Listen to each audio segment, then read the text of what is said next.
Hello and namaste. Today we have with us a school principal who is a bachelor's, a double master's, and a doctorate, just not in education, but also in philosophy and sociology. He started as a teacher in 1995 and today is a founder principal of a school, Nehru International. We are here to talk to her about how she worked during the COVID days in education and why we call her the person of the school that cares. So let me invite and welcome Dr. Sunanda K C. Welcome, ma'am. Welcome to this discussion. Thank you. Thank you so much. I'm Ma'am, happy to be here to share my experience with you. Thank you. Ma'am, would love to hear more about your experience, about your life, about yourself a bit. How did you really start your journey in education? Why did you choose education to be? And then we'll come to the next question. Yes. See, I started off, with no idea about, joining into education, field of education at all. Then at some point, after, I went in for, teacher training, my BA.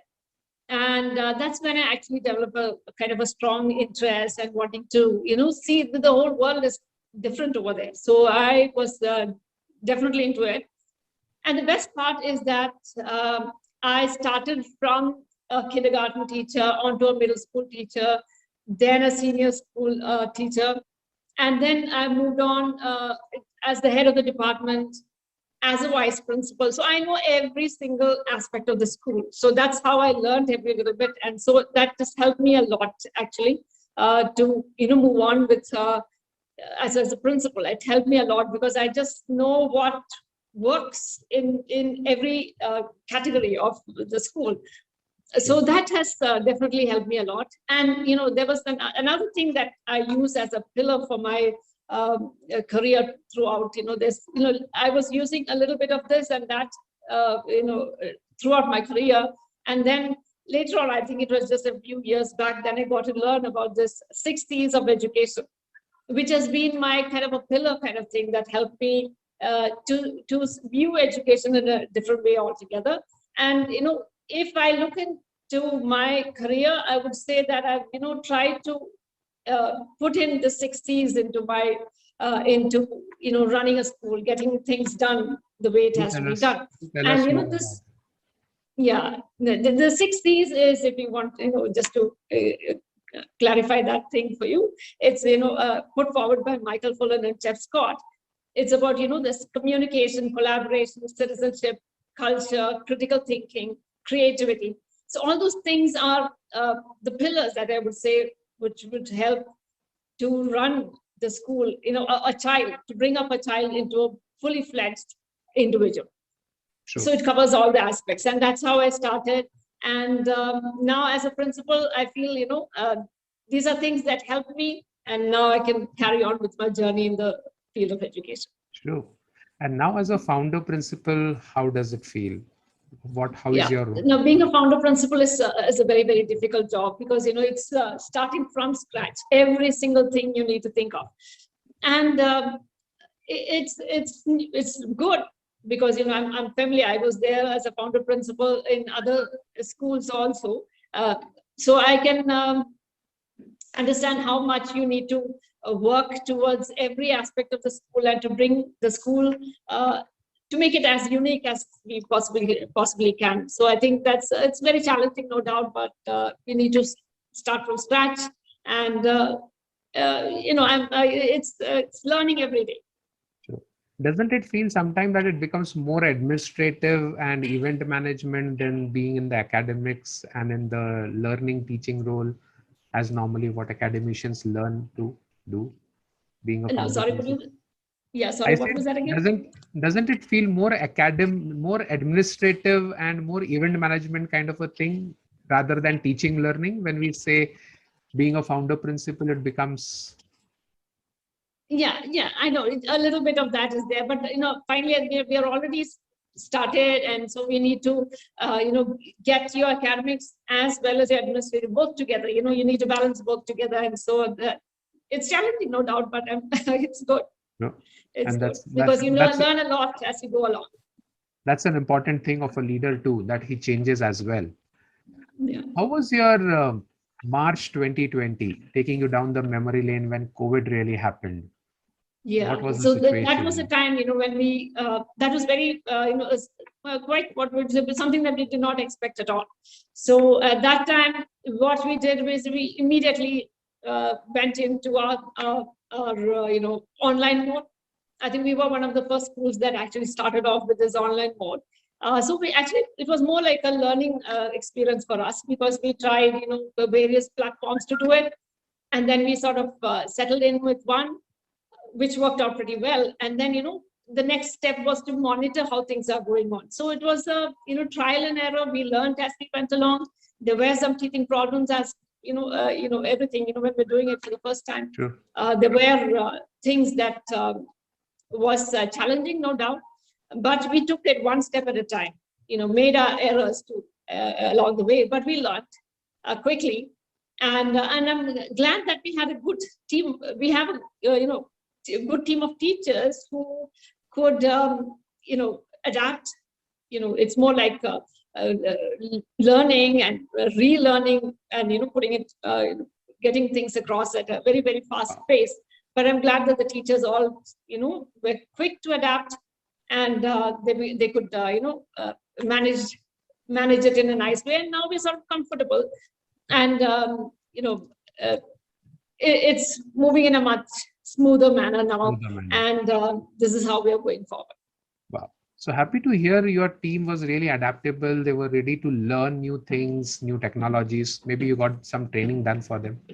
Now the other Actually, we had scenario. to spend some time training the teachers because that was our first work that we did to make sure that the teachers are familiar with the because as the new tool, the technology and to the using of whether it's a mobile or a laptop, they should be comfortable using that. So that was our first step into this one.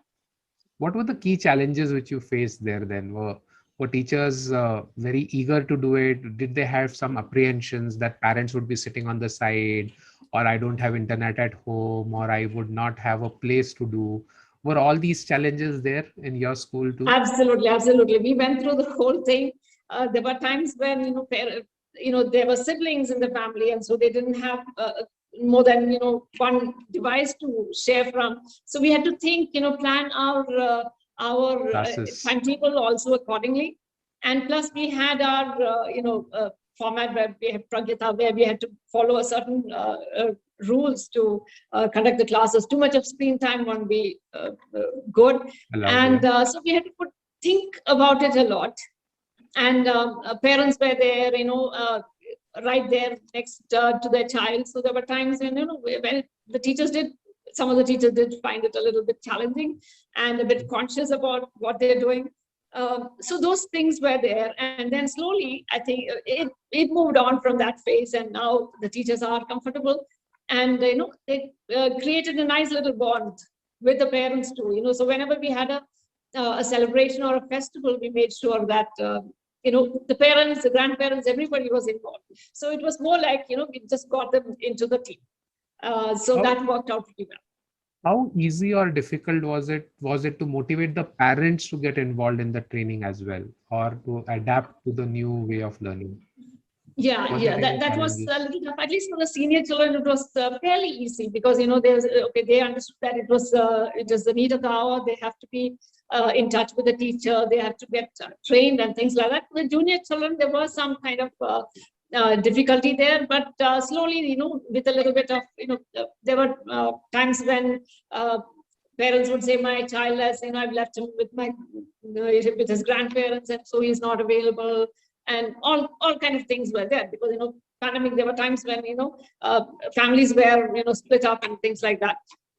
So at that time, we had to call up the parents individually and talk to them and then, make them understand the importance. And slowly, things came down to our, ideas when they came down. It was good. So we at school are used to those curricular, extracurricular activities, that connection, looking at the face of the child, putting up a hand of appreciation. So how did all this, like, how did you get this into the digital world? Were there certain small tips, techniques which you gave to teachers saying, boss, do this, let this happen, don't let this happen? What was that affair like? Yeah, yes, definitely, definitely. There were times when, when we used to tell the teachers to thoroughly do their homework. It's more like, the teachers have to research a lot to get the right resource material, because now they could share the screen and all that, and the resource, there are plenty of resources available. So the teachers had to do a lot of homework to sit and search for the right one. It's not like you just, No. pick up something and, show it to the children. So that was not possible. So that was one thing that, I insisted on, made sure that the teachers researched enough for the right material for each chapter. Last. And that was mainly the thing that, we thought needed a little help with the running of those online classes. And did the students pick up as well? Were they really happy doing it, or they missed the class? What was their reaction? The students too. I mean, I think children are very quick with adapting to things. So children did have had a little bit of a, sometimes, the homework submission was a little slow, and then we had to go behind them to do it. But I think the children were quick to pick it up. I think it was the students were faster in picking up with that, adapting to it faster. Wow, that's That's what interesting. I felt. So one of the important things in education when we look at is assessment. So did you really conduct assessment with students this year, last year, or no? Or how did it happen? Yeah, that was one major challenge that we had, especially with assessments. Before that, I'd just like to also tell you that the challenges, some of the challenges that we faced was, where the kids, switched off their, they muted themselves, or the video was not shown. We do not know whether the child was there or not. So that was one huge, big, problem that we faced. So then, so we used to get the teachers to keep calling out the names of the children, so that they're alert and they're just right there, just like a regular class. And assessment was another challenging part that we did face. Now the thing that also we worked it out, where we first had Google Forms, just where they could just tick it, and that was not enough for senior children. So just ticking may not be the right thing to do. So there's a lot more. Finally, at the end of the day, they'll have to write out their answers and things like that. So what we did next was to have a combination of objective, that is your Google form, where they could just take, and another set of questions where they could write. But finally, at the end of the day, they'll have to write. And some of the kids were not very fast with their typing, so we had to get them to write it. And so that was, we had two aspects to the question paper. One which they could just fill up as an objective kind of question paper. The other one was a written one. And the best we could do is, proctoring was not entirely into our thing as yet. So we had to get the children to switch on the video, and then write the exam in front of us. So it's challenging, but yeah, we had, that's the only thing we could do. Very challenging for teachers as well as the kids. Yeah. So even the parent-teachers meetings, etc., happened online. Were something like this also we done? Did it Some through, we did annual day and all kind of? Annual day we do not do, but we gave them small celebrations where the kids could come up with something that they could do, whether it's a dance or they want to sing. So we had a little time for the children to express themselves in in any other forms that they wish to. Competitions were conducted. So those are the things that took them away from their studies, and got them to do. Even we did a little bit of physical education too, a bit of yoga too, with the very basic things was possible. But we got aerobics also. We tried with a physical education teacher. So those are the things we tried out. One of the important milestones was when the government said no 10th exam, no 12th exam this year. How does it reflect on the students' mindset, or what are your views about it? About cancelling the exams? About cancelling the board exams, the 10th standard and the 12th standard exams? I would say that okay, 10th was okay because this is moving to the 11th. But even there, even if you're taking in exams that they've previously done, to a certain extent it's okay. But grade 12 is a bit heavy now because that's a time when they actually decide which course to go to, and maybe the exam would have been there. Maybe it would have helped to a certain extent because these kids, looking at the natural tendency of a child to just, lay back the whole year and, take it rushed in at the last minute and study and do the exams. So that is there. But in a way, I feel what has been done is pretty good because they've taken up, grade 10, grade 11, grade 12, everything together. And then you get a full picture of the child and how he's been consistently working or not. So in a way it helps. So I think the chances are that in future we may have to do the same thing. So in that case, I think all 3 years of the child being consistent would help a lot. Yeah. So it's not just the end result, just the exam, it will decide the future. True. Does it motivate the child as well that there's no examination, or examinations motivate the child in learning? Does that act as a examination does definitely motivate the child in learning because there was a little gap in between that first wave and the second wave where we did pull in children into the school, the senior children.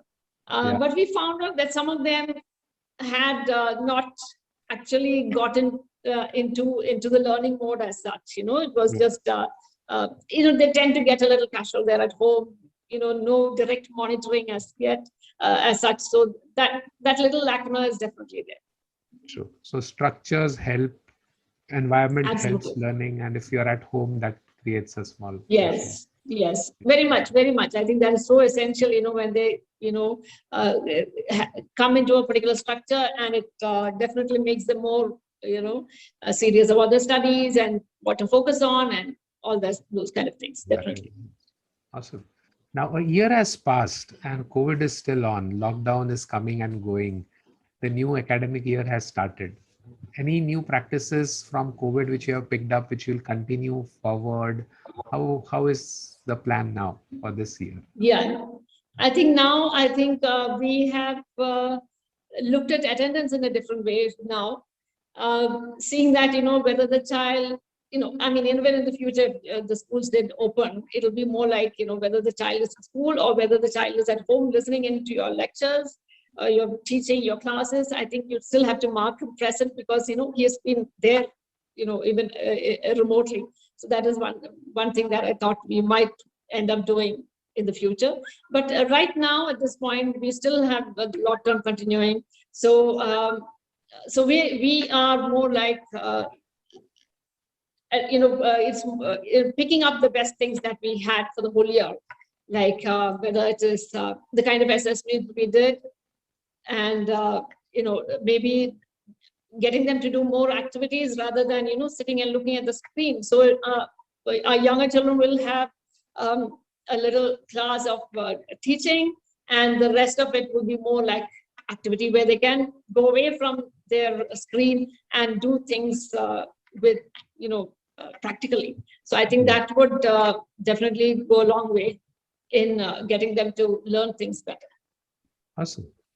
So one of the quick things which comes to mind is to change to flipped classroom approach, where students can learn their own things or read a certain topic and then come to classrooms for discussion and debate and bring about things.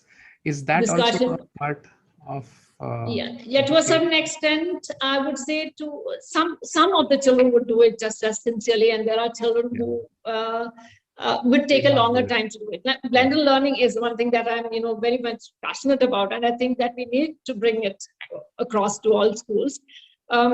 This is more like getting the child to learn at his own pace. But the thing is that giving every child, there might be children who learn a little slow, and there are kids who learn a lot in a very short time. So those and then finally at the end of the day they have their exams at the at a common spot time. So that is one thing that may be a little challenging, no doubt. So I think it'll work definitely to a majority of the children. Definitely, if they could research on a particular topic. We have tried that in our school, where we'll give them a project, and they pick up a topic that they are fascinated with, and they work on it, research on it. It's more like project-based learning, and no doubt they learn a lot with it. Yeah, I'm sure in the long run we'll find ways in which everybody goes into that mode. I think that'll help, no doubt. Sure. This COVID has brought one very interesting thing which looks at is earlier the whole responsibility of education was on the teachers, on the school. The parents used to say, I've sent the child to you, boss, now it is your responsibility. In COVID, the child was at home, teachers were far away, parents were near. So the responsibility of learning shifted from teachers to maybe students. And the students who took up the responsibility of learning did well. They learned, they explored a lot of stuff, parents did it. How do we really make children more responsible towards learning, or parents to focus more on the learning of the child? Is there some ways, some suggestions for parents, or some things which parents should do? That's one thing we've been always telling the parents: please leave the child to learn on his own. Too much of spoon feeding, too much of sitting with the child and getting him to do things would spoil the child, to an extent where the child expects the parent to do the whole thing. So we tell the parents, sit with the child, that's just fine, but don't help him too much, to an extent where the child doesn't do much at all. It's more of the parents' work than the child's work. So we tell them specifically, it doesn't matter if he goes wrong. It's okay if he, submits a shoddy work. It's okay. Let him learn to do it well. You just guide him, that's enough. But please don't do it for the child. So that is one thing that that helped when we spoke to the parents about that. One interesting thing which I was reading through your resume was a lot of extracurricular activities you do, a lot of training programs, conferences, etc. How was this COVID time? Was it more of conferences and learning as well as compared to the regular days?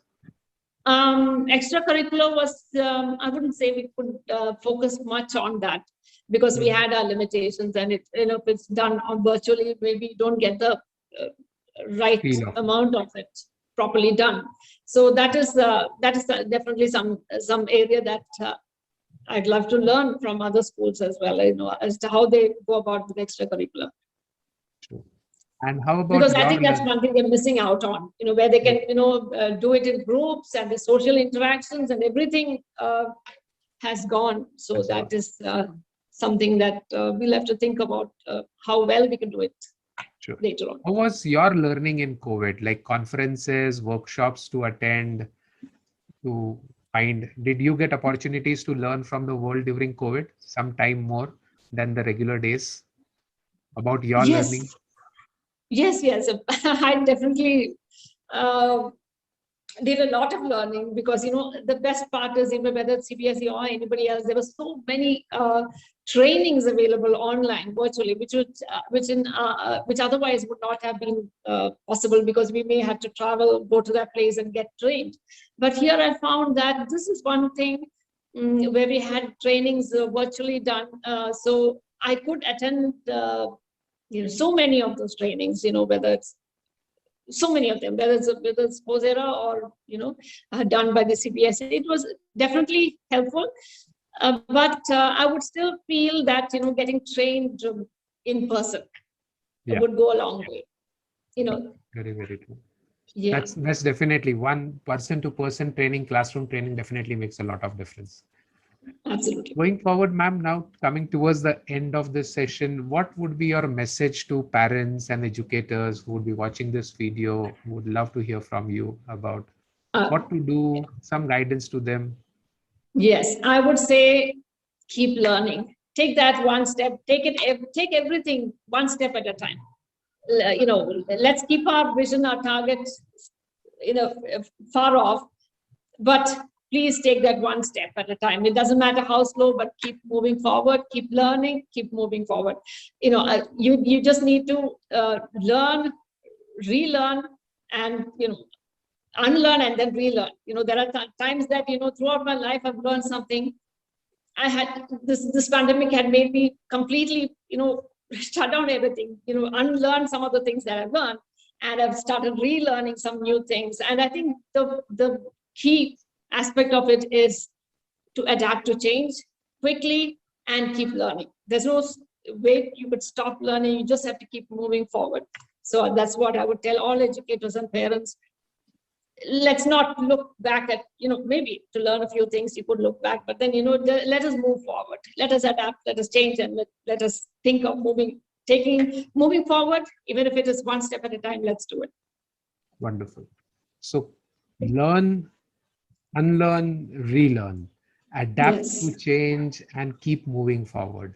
Right? absolutely. Very, very true. Thank you, Sunanda ma'am. It was wonderful speaking to you.